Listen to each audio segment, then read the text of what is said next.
ఆసరాకు సంబంధించి నిన్నటి రోజున సోమందేపల్లి కదా సోమందేపల్లిలో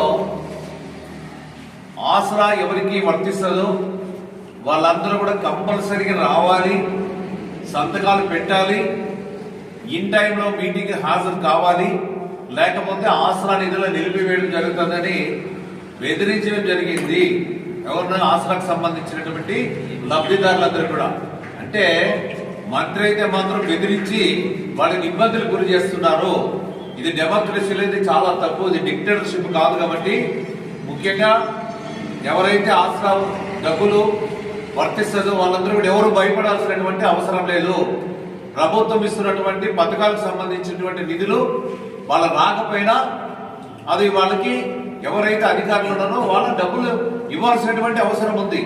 ఇదేదో ఎలక్షన్స్ కోసం బెదిరిస్తా ఉంటే